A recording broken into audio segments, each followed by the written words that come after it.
So today we are very fortunate to have Mr. Inderjit Singh to be a speaker to give a talk about business in the post-COVID-19 era. So without further ado, please join me to welcome Mr. Inderjit to give this experience sharing on the topic of entrepreneurship and business in the post-COVID-19 era. Of what we need to do to be prepared for the post-COVID-19 era. And it's always good to start off by looking at history. So let's look at the Great Depression of 1929. Right? I will not go through the details, you can read the slides.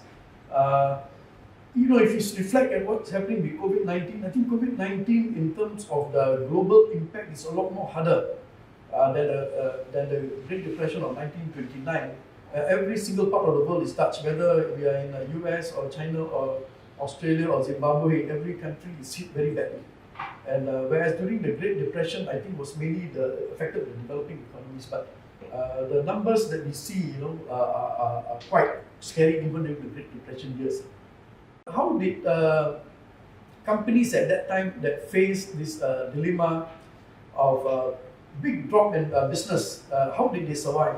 So I looked at various industries, and let me start off with the movie industry, right? So this was something that when you have very little money to spend, you don't go for entertainment. You save money on essential goods, but at the same time, when people are very stressed, they need some entertainment too. So they needed an outlet. So what the movie industries did at that point of time, they cut the price of the tickets to half.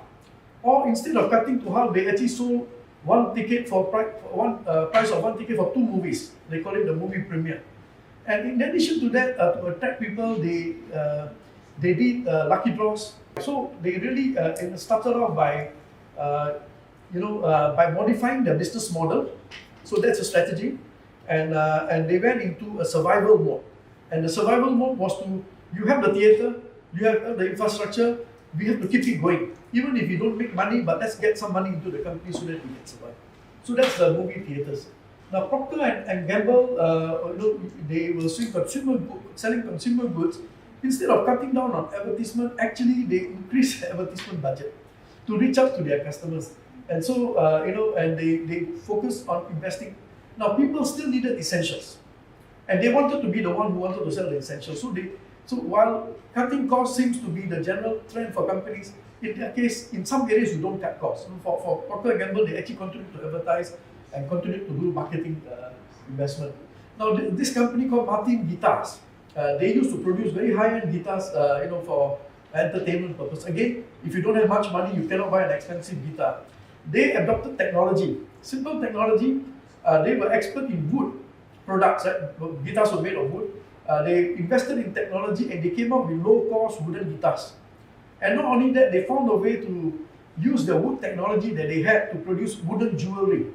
So Martin Guitar basically, did that. They basically went to use technology and they went into product diversification. Now, in the slides, I'm talking about strategies that companies should adopt as an example. The brewers, during that time, because of the difficulty faced, the brewing companies, those who were selling beers and alcohol, were banned from selling alcohol at that point of time. What do? In fact, banned, that means you have zero revenue. The brewers, they decided to go and do a wait out strategy. That means I wait for things to get back to normal. So now we're in a COVID situation, wait for situation to get back to normal. But in the meantime, you must do something. What did they do? The root beer got invented during the time of the Great Depression of 1929.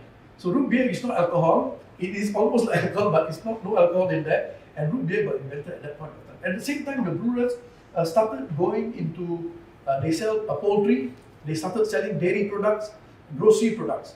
So the brewers survived. So it's a wait out strategy and diversify the product range to try to go and survive.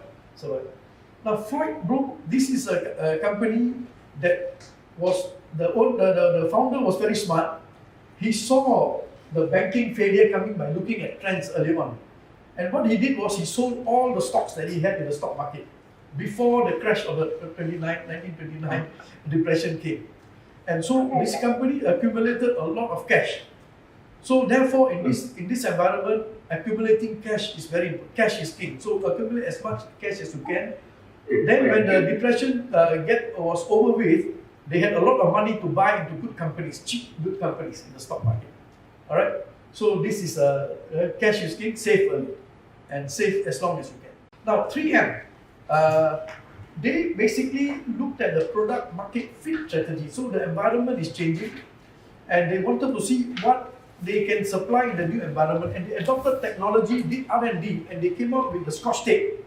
Those days, most of us, when the thing gets damaged, we throw our product away. Books got torn, we throw away. At that time, people needed to save money. They did not throw things, they fixed things, they mended things. So they used a Scotch tape. So Scotch tape got invented during that point of time. 3M saw the trend that people cannot afford to throw things. How can we mend things? How can we fix things? And they invented the Scotch tape at that point of time. IBM focused on technology development and also on business model pivoting. So IBM used to sell very expensive machines. Companies needed to do accounting, and so they wanted to sell accounting machines.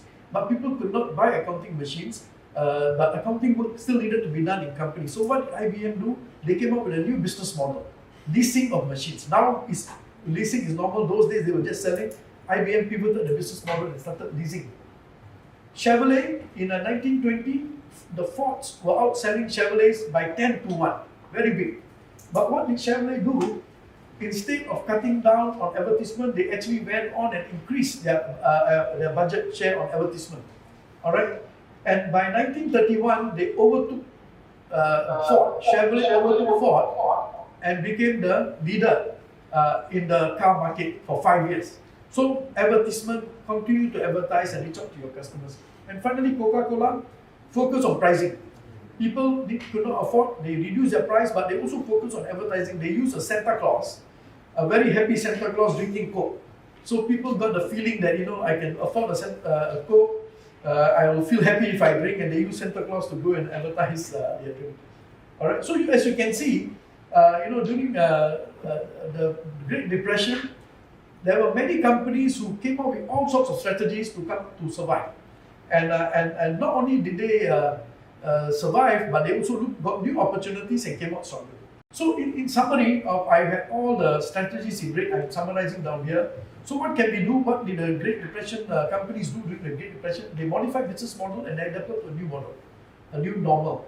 So companies must look at adapting. Don't think that your old business model will continue. It's completely changed, and you have to adopt. Product diversification, substitutions like the Brewers did. They started doing root beers. Martin Guitar started selling wooden jewelry.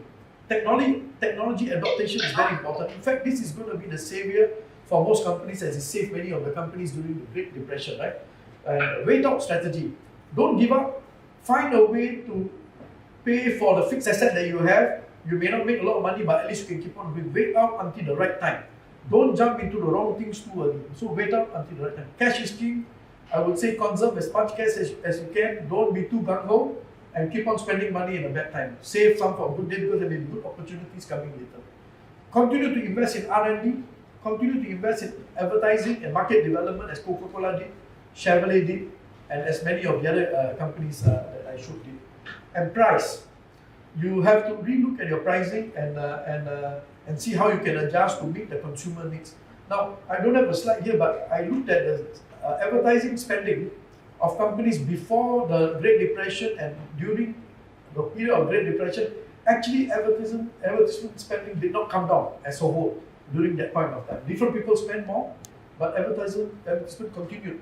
And when they did that, and they survived and the customers continued to work with them, when the Great Depression was over, so when the new normal comes, not only did they survive, but the customers remained loyal to them because they were there to help them with lower costs, with alternative users and so on.